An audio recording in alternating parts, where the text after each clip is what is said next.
Skeleton Key has zero references to the Skywalker family, and that is honestly such a good thing.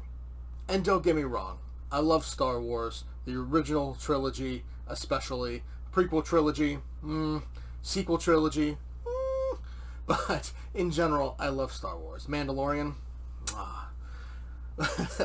but, you know, so far Star Wars has been about the Skywalker saga. Even the Mandalorian could not escape it. So it was so nice to have something of Star Wars that had nothing to do with the Skywalker saga. Skeleton Key follows 4 kids from the long-lost planet of At-Aten. Well, it's long lost to the rest of the galaxy because it's hidden. One word, treasure. But that's as far as I'll get into it. Without spoilers if you haven't watched the show yet. Which, go watch it. It's very good.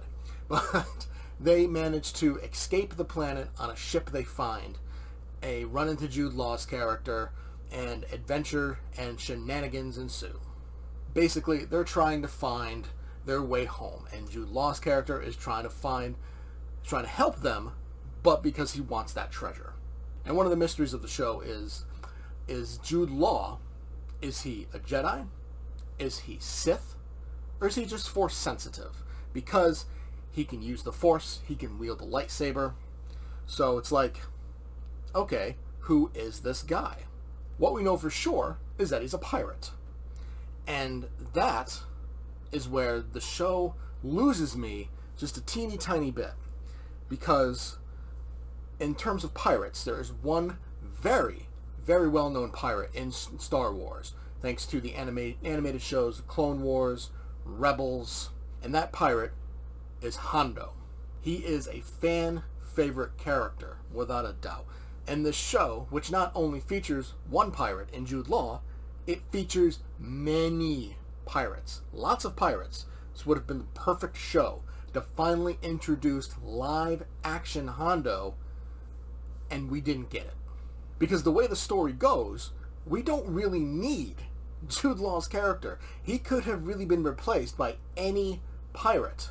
You change the story up a little bit so that it's not like a Force-sensitive character, but you don't really need Jude Law's character. I feel like the only reason he's there is because of the star power. He could have really been replaced with Hondo. But I guess it is what it is. Maybe we'll finally get Hondo in the Mandalorian and Grogu movie. Fingers crossed. But Skeleton Key, it is full of adventure, it is full of shenanigans, it's funny, it's heartwarming, it's action-packed, and Jude Law is great, even if the show doesn't need him, and all 4 kids are fantastic, including the standout, in my opinion, Neil. Neil is the best. But ultimately, Skeleton Key ranks up there as one of the best live-action Star Wars shows Disney has produced so far. The story, it keeps you engaged, it keeps you at the edge of your seat because you want to know, are these kids going to get back to their planet of At-Aten? Is Jude Law's character going to get his hands on this treasure? Are the other pirates going to potentially kill him because he's a dick?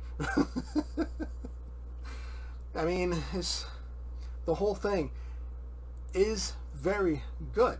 The special effects are great. That is one of the few things Disney has really stuck to when it comes to Star Wars, is the overall practical effects with the creature costumes and everything. Obviously, they're CGI, but in general, they use a lot of practical effects, which is something Disney Star Wars has become very known for, which I'm very grateful for because I love practical effects. But the acting is great, the story is great, the effects are great. Like, Skeleton Crew, not Key, Crew. I might have said Key a little earlier, possibly. Crew, Skeleton Crew. Skeleton Crew it's a great show. You know, I went into this not really knowing what to expect, but it's just great to see a Star Wars story told from a different part of the galaxy, on a completely different planets, with completely different characters. I give Skeleton Crew an A+.